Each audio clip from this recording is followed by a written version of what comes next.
오늘 청문회에서는요, 김민석 후보자가 야당 의원들의 질문에 좀 답변을 머뭇머뭇 잘 못하는 경우도 있었습니다. 만나보시죠.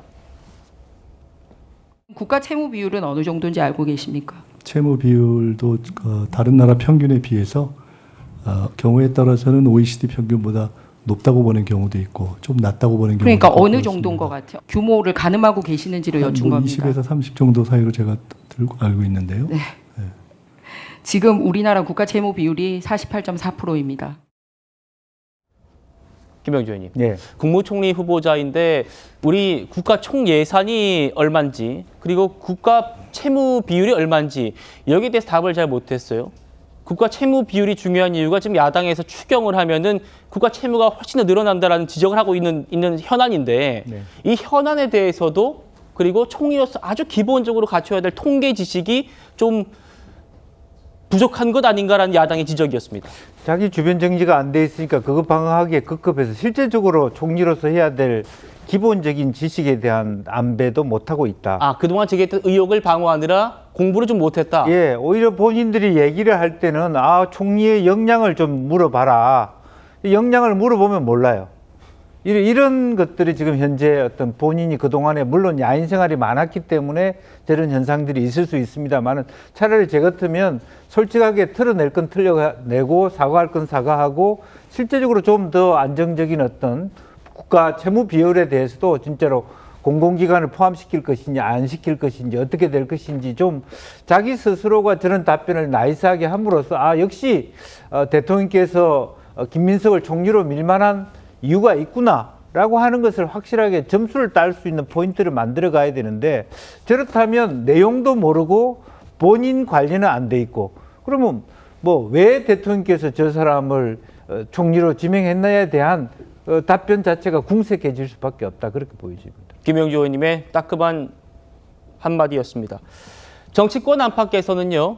김민석 후보자 이 각종 의혹들을 과거 조국 사태 때와 연관짓기도 한 것 같습니다. 들어보시죠.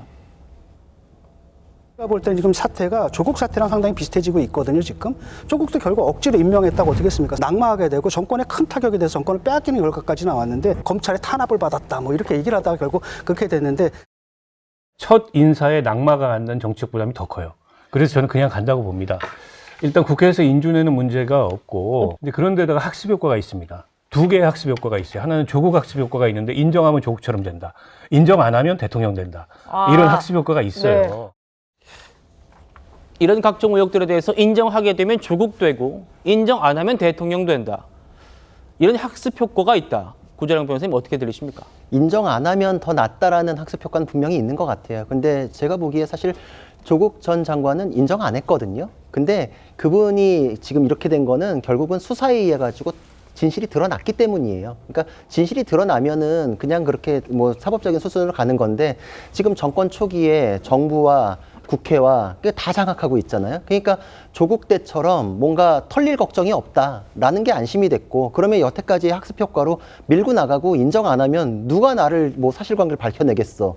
자료조사? 내가 동의 안 하면 지금 밝혀지지 않는데 강제수사? 되겠어? 검찰도 지금 명운이 달려있는 상태에서 이런 것들이 학습 효과에 의해 가지고 현재 상황을 만들었기 때문에 누가 감히 건드리겠는가 이거에 의해 가지고 그냥 자료 없이 이틀만 견디면은 그냥 총리가 인준이 된다라는 것으로 귀결이 돼 있다. 그냥 처음부터 의혹이 제기됐을 때도 그때그때 해명하는 거 이런 거 없었거든요. 항상 정치인에 대해서는 인사청문회를 앞두지 않아도 의혹이 있으면 의혹 보도가 나왔고 그거에 대해서 해명이 있었어요. 근데 인사청문회가 있으니까 인사청문회까지는 뭐 그냥 기회를 주고 그때까지는 기다려야 된다 그러다가 지금 정말 오늘 보니까 맹탕이잖아요.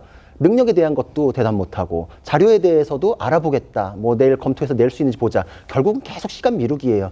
이게 모든 것을 다 장악했고 견제 수단이 없다 보니까 이런 태도가 나온다라고 생각이 들고 앞으로 이런 태도가 계속 간다면은 지금 이거부터 마일리지가 쌓여가지고 국민들께서 여기서는 국민들의 눈높이에 맞추려는 노력이 아니라 뭉개고 넘어가면은 어떤 식으로든 관철될 수 있다. 이런 태도를 보이는구나. 마일리지가 계속 쌓일 거라고 생각을 합니다. 그것이 제2의 조국 사태가 될지 이것이 이번 정부의 성패가 달린 문제라고 생각을 합니다. 알겠습니다.